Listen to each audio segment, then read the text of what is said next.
आज की इस प्रेस वार्ता में उपस्थित सभी पत्रकार साथी, आप सभी का मैं हार्दिक अभिनंदन और स्वागत करता हूं।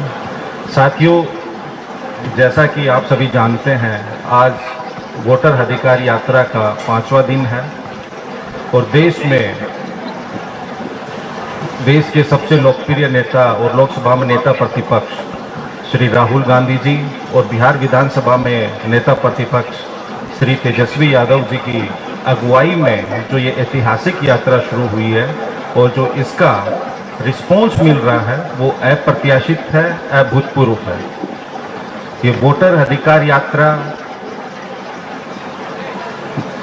में जो जन सैलाब और जन समर्थन आप देख रहे हैं, ये जन समर्थन ही नहीं बल्कि मैं कहूँगा कि जन आस्था और जन विश्वास है लोगों का। वोटर अधिकार यात्रा से बिहार ही नहीं, देश के लोगों में एक उत्साह, उमंग और व्यवस्था परिवर्तन की एक ज्वार दिख रही है। बिहार ने फिर देश को एक नई दिशा दिखाई है। बिहार ने फिर देश को एक नया सवेरा दिखाया है। आदरणीय राहुल गांधी जी और तेजस्वी जी ने जो वोट चोरी का ये मुद्दा उठाया, आज बिहार की हर गली, हर शहर और हर घर से एक ही आवाज़ निकल रही है कि ये डबल इंजन वाले वोट चोर हैं। पहले ये डबल इंजन वाले क्या करते थे? पहले इन्होंने आपकी पढ़ाई चुराई, आपकी कमाई की चोरी की, आपकी दवाई चुराई, आपकी सरकारी नौकरी चुराई और अब ये वोट चुराने का काम कर रहे हैं। और इन्होंने आपके वोट ही नहीं चुराए बल्कि इन्होंने तो पूरे समस्त चुनाव आयोग को ही चुरा लिया है। और जिस प्रकार से जो श्री राहुल गांधी जी और तेजस्वी जी की इस यात्रा में जन सैलाब उमड़ रहा है, उसको देख के मैं इतना ही कहूँगा कि श्री राहुल गांधी जी से एफिडेविट मांगने वालों, बिहार के गांव की गलियों और शहरों की सड़कों पे उतर के आप देखिए, बिहार की 14 करोड़ जनता जीती जागती एफिडेविट है। श्री तेजस्वी यादव जी जो कि इंडिया गठबंधन के यहाँ के अध्यक्ष हैं और श्री राहुल गांधी जी ने, जो बिहार की जनता ने आपको हलफनामा दे दिया है, आप बिहार आके देखें, बिहार आके महसूस करें, फिर आप शपथ पत्र भूल जाएंगे। क्योंकि जिस प्रकार से अनेक राज्यों में आपने वोट चोरी की, वोट चोरी नहीं सरकारें भी आपने चुराई, और बिहार तो लोकतंत्र की जननी है। बिहार में आपकी ये वोट चोरी का और सीना चोरी नहीं चलेगी। और आप क्या करते थे? ये सरकार वाले पहले कागज मांगते थे और अब कागज मांगते मांगते कागजों में ही जिंदा लोगों को मुर्दा बनाने लग गए। तो ये मोदी राज अब यमराज बन गए हैं। जिंदा लोगों को मुर्दा दिखाना अब इनका काम रह गया है। और चुनाव आयोग तो हम कहेंगे कि भारतीय जनता पार्टी की एक लोकतंत्र निरोधक प्रशाखा बन गई है बीजेपी के कार्यालय की। ये एक देश में भारतीय जनता पार्टी के लिए चुनाव आयोग संविधान विरोधी दस्ते के रूप में काम कर रहा है। कि वोटर अधिकार यात्रा को लेकर बिहार में ज़बरदस्त जन समर्थन उमड़ा है और वोट चोरी का मामला एक गंभीर मामला है, जिसको लेकर हम बिहार के ज़िले ज़िले में जा रहे हैं और बिहार की जनता से जुड़ रहे हैं, संवाद कर रहे हैं, उनको बता रहे हैं। आज इस संबंध में हम देश का ध्यान एक विशेष विषय की ओर दिलाना चाहते हैं। आप में से तमाम लोगों ने ये देखा होगा कि 2014 से पहले एक बड़ा आंदोलन हुआ था कांग्रेस की सरकार को अपदस्थ करने के लिए।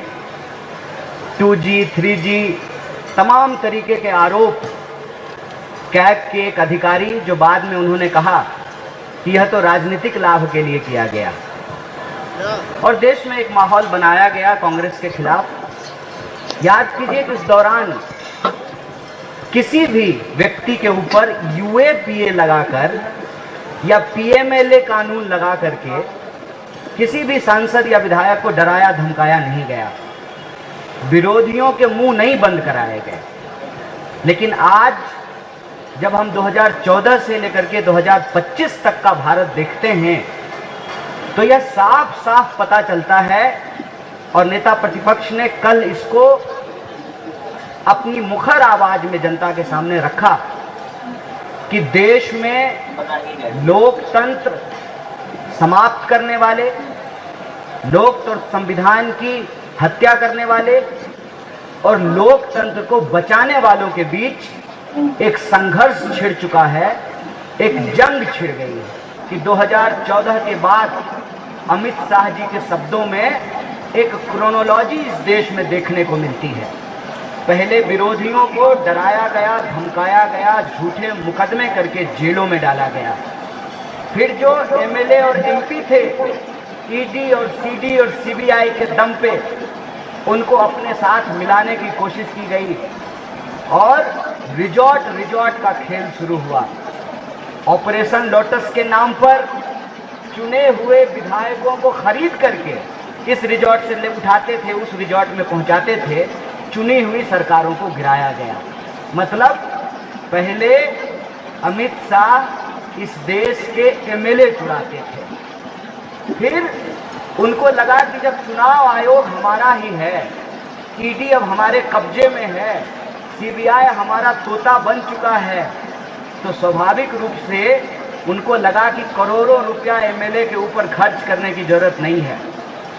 एमएलए चुराना छोड़ करके, एमएलए को रिजॉर्ट घुमाना छोड़ करके वोट चोरी का कार्यक्रम बनाया गया।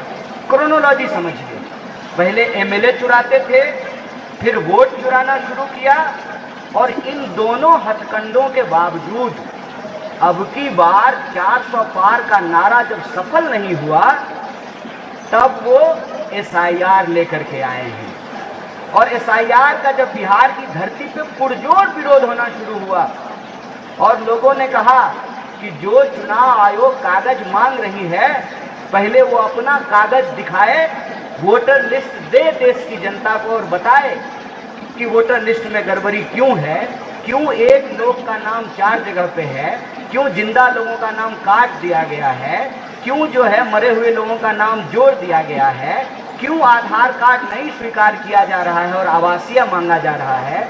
जब इस पे हल्ला शुरू हुआ तो चोर ने नया नुस्खा अपनाया है। कल पार्लियामेंट में नया बिल आया है और बिल का नाम है कॉन्स्टिट्यूशनल अमेंडमेंट बिल, और इसमें ये कह रहे हैं कि किसी सीएम पे अगर मुकदमा हो गया तो 30 दिन के भीतर उसको पद से हटा देंगे। क्रोनोलॉजी समझे, देश के लोगों को क्रोनोलॉजी समझना चाहिए। पहले एमएलए चुराते थे, फिर वोट चोरी किया, उसके बाद सीएम चुराने का प्रबंध इन्होंने कर लिया है। मतलब एन केन प्रकारेण यह इस देश में लोकतंत्र में आम लोगों के पास जो जनता के पास चुनने का अधिकार है उसको ये छीन लेना चाहते हैं। लोकतंत्र को ये लाठी तंत्र बना देना चाहते हैं। और यहाँ जो एक जरूरी बात है जिस पे हर नागरिक को, मैं कहता हूँ कि भाजपा के समर्थकों और कार्यकर्ताओं को भी सोचने की जरूरत है कि जब सरकार ही चोरी से बनेगी तो वो जनता का काम ईमानदारी से नहीं करे।